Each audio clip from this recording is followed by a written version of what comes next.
Hello, welcome to this video. I'm going to be talking about feed-forward neural networks.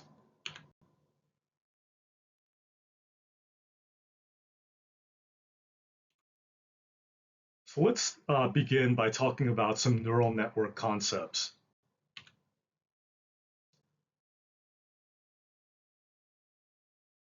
First, we have the linear transformation. At its core, every neuron performs a weighted sum for any given layer. The operation is defined as z equals wx plus b. Here, W represents a weighted matrix, the strength of the connections, and B is a bias vector.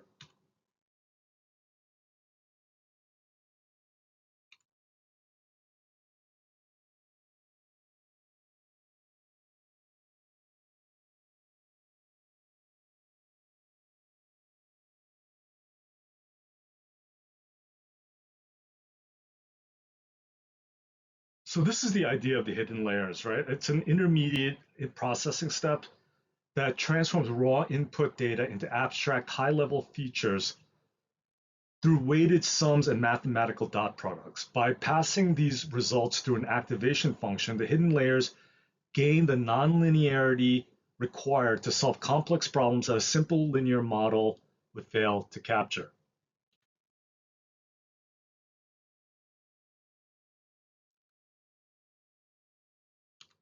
So to prevent the model from collapsing into a simple linear regression, we apply a nonlinear activation function.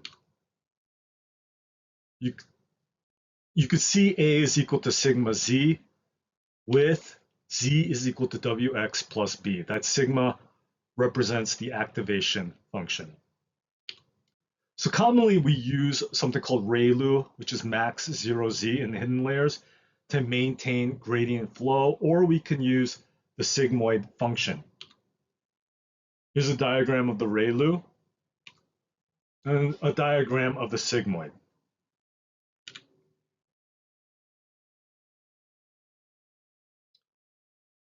Probabilistic output. So in the final layer, we convert raw scores logits into probabilities using the Softmax function for output zi.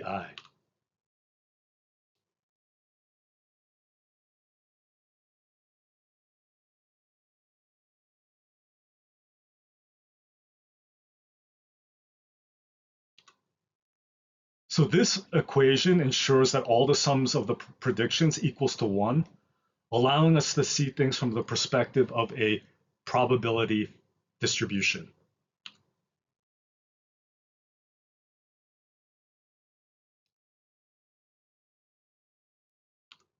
We can express a neural network as a series of nested functions.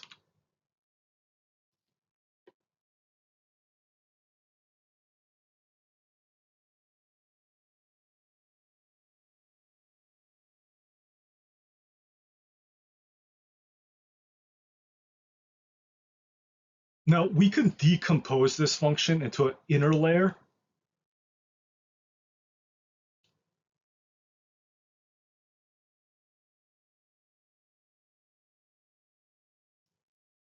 That's the innermost function. A middle layer.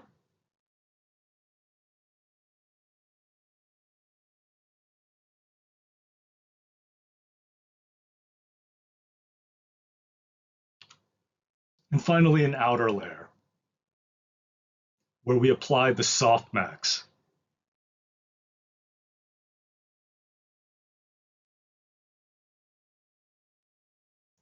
Now, I'm going to be showing this relationship a little bit later on visually, but it's a good idea to have this understanding that neural networks are just basically nested functions.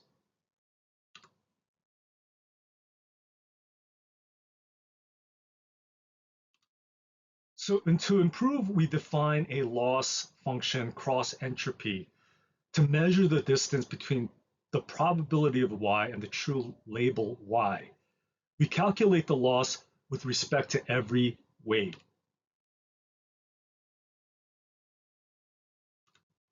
We then apply gradient descent to update the weights.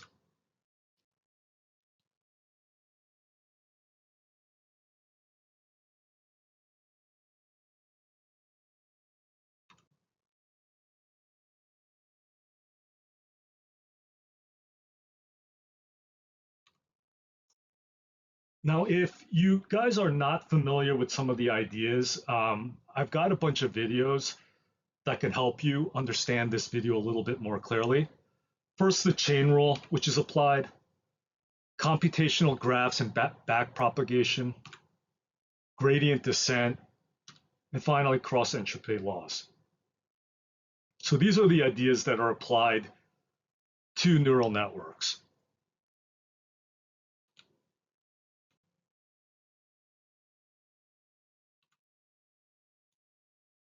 So let's go into the feed-forward neural network architecture.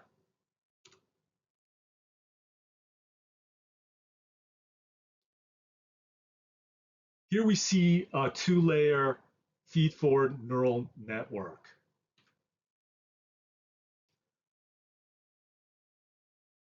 We've got the input layer.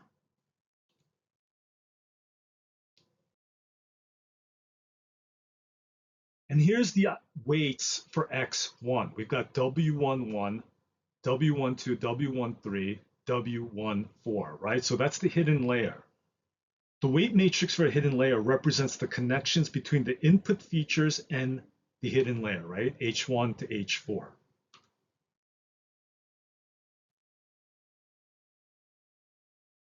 Here we have the hidden layer for X2.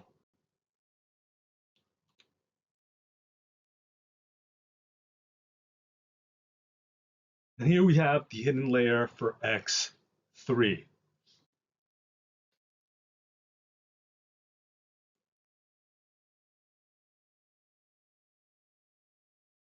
Now let's identify the weights for the Y1, Y2, and Y3. For the first one, Y1, we've got U11, U21, and U31.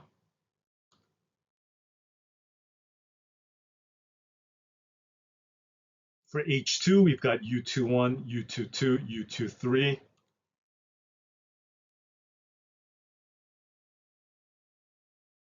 And finally, for H3, we've got U31, U32, U33.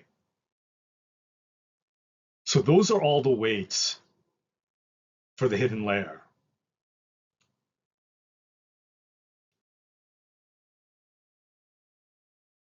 Let's talk about feature detection and extraction. So we've got feature extraction, and it's trying to find meaningful patterns in W, the weights that we saw prior to the U's, right?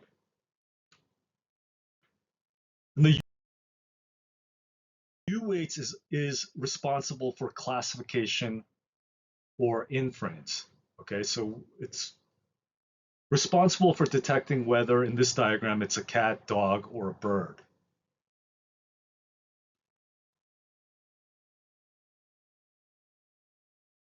So we've identified W and U, the weights.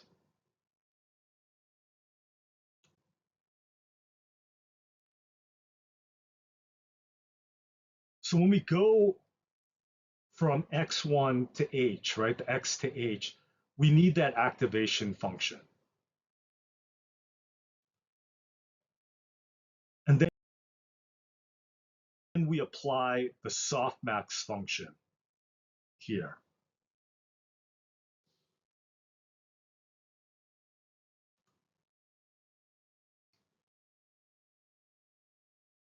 Now, before the start of everything, right, running our model, we need an initial random initialization of weights, right? So these are the starting values. Random initialization means giving every connection a tiny, unique starting value so the network doesn't start symmetrical or stuck. By making every weight slightly different, we ensure that each neuron focuses on a unique feature, like an ear versus a tail, instead of everyone trying to learn the exact same thing at once.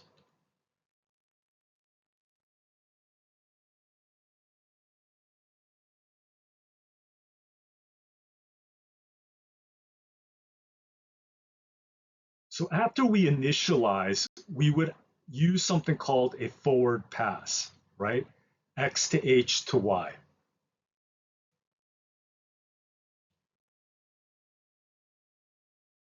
And we would use this formula, but this would be applied across all features. It'd be W11 X1 plus B1.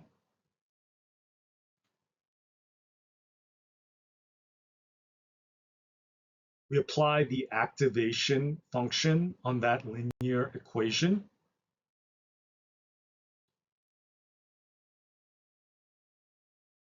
And then finally, we would use the softmax to get our probabilities, right?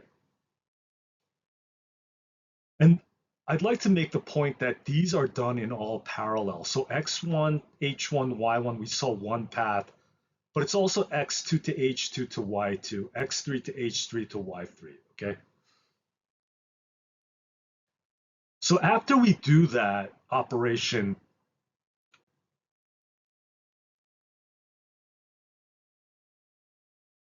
we would calculate the cross entropy, right? And we see that our cross entropy is 1.61, okay? And we've also misclassified cat and bird, right? Because we put more weight, 0.7 to the bird, 0.2 to the dog, and 0.1 to the cat, okay? So that's our probability distribution. These are fictitious numbers, but I'm trying to give you the idea, right? So that's a probability distribution, and we misclassified it. We've got a cross entropy of 1.61.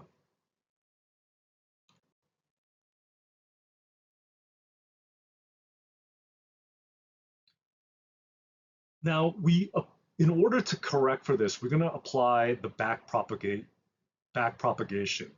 And that conducts the chain rule, and it also is parallel operations. So that would be one.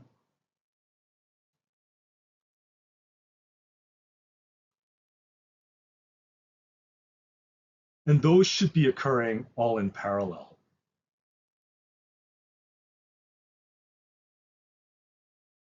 So from Y to H, then from H to X, it captures the error signal, right? And we saw the loss with respect to W earlier, but now we also have a loss with respect to U. Okay, so it's all the weights.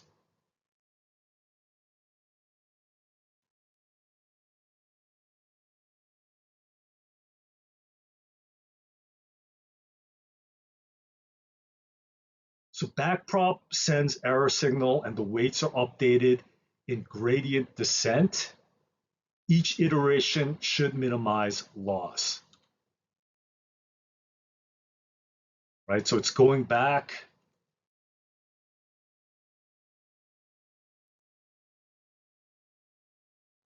So that's something what an iteration would look like, right? And that should minimize our loss.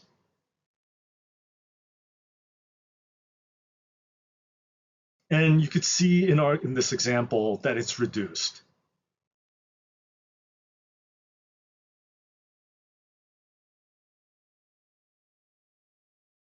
So in gradient descent, weights that finally adjust where loss is minimized, and eventually convergence should be reached.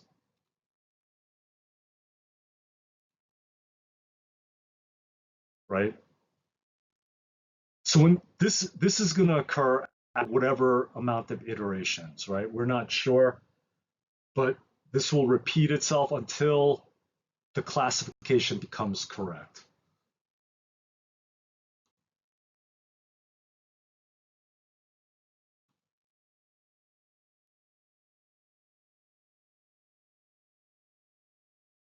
So let's summarize what we just talked about.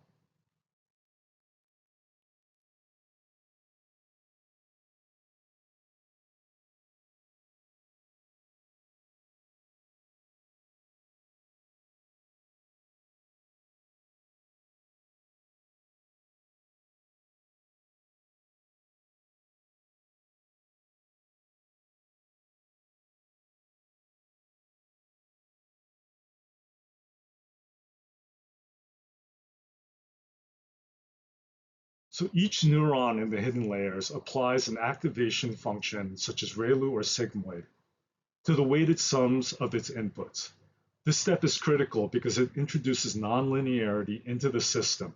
Without these functions, the entire neural network would behave like a single linear regression model, regardless of how many layers you add. It is what allows the network to map complex relationships between the input pixels and the final categories.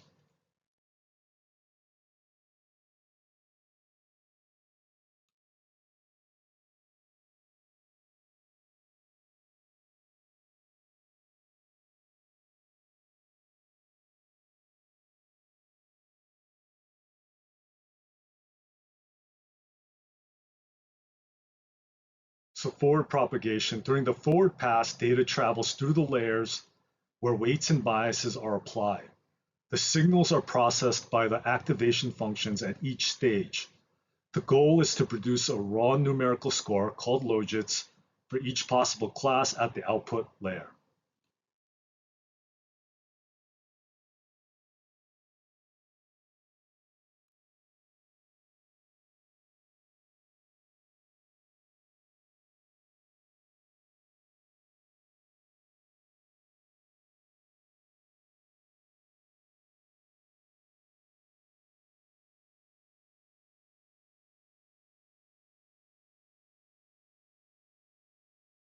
So the softmax function is applied to the output layer to normalize the raw scores into a probability distribution. It ensures that every output value is between 0 and 1, and that the sum of all outputs equals exactly 1 or 100%. This provides a clear statistical confidence level for each classification, such as bird, dog, or cat.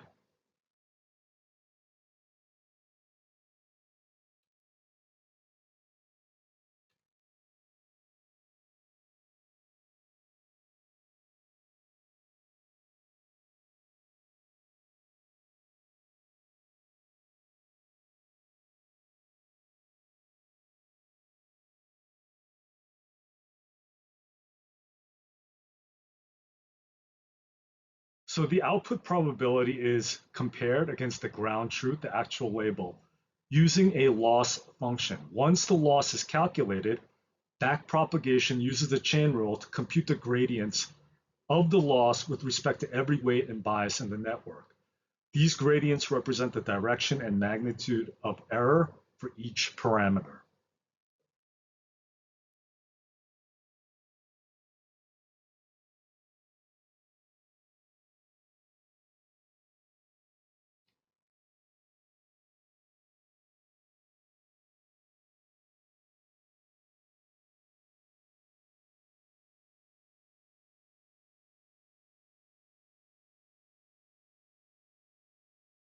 So gradient descent uses the gradients provided by backpropagation to update the weights in the opposite direction of the error. This process is repeated over many iterations. As the weights are optimized, the loss value decreases until it levels off, signifying that the model has reached convergence and the training process is complete.